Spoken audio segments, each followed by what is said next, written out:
Hey, I'm Kenny Florian, and I'm on fighters.com.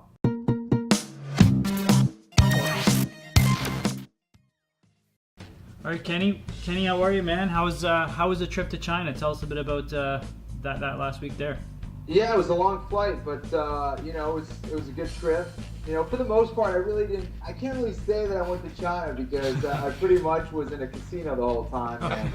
And it was in Macao, and they have different rules than mainland China, but it was pretty cool. It was basically I went to the Venetian in Vegas. That's pretty much what it was. So I can't really say that I saw too much. I wish I had more time and energy to go out and explore. I really wanted to go to Hong Kong, wasn't able to, but it was cool. It was just cool to be in a different country and see that aspect and see how the fans really reacted to the sport. That was cool. Do you get any sense of, how big a role China's going to play over the next, say, 5-10 years in terms of when you look at the size of their population and Yeah.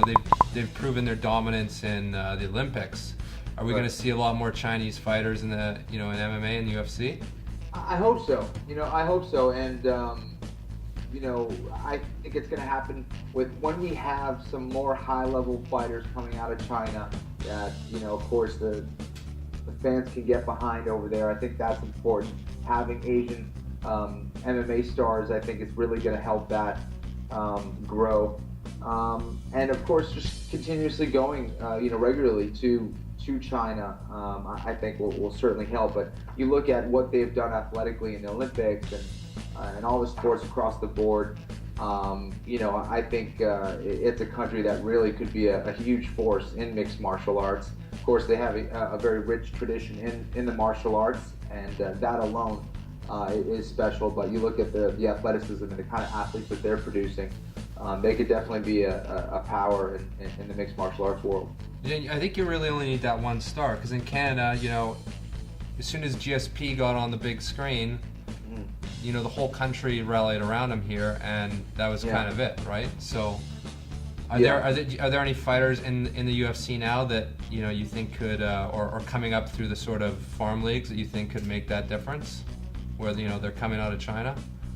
I don't know of any right now. I really don't. I do know that there are one or two very strong promotions in China that's going on right now that are trying to develop some fighters to get to the next level.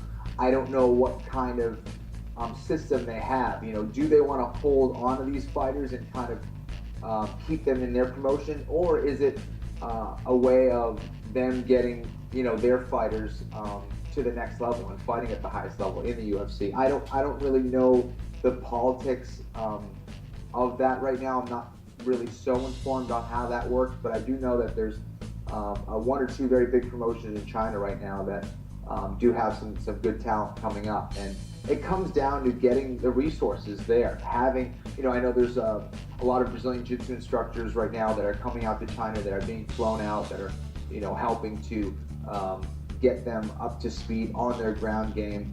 I think they already have a very good wrestling background.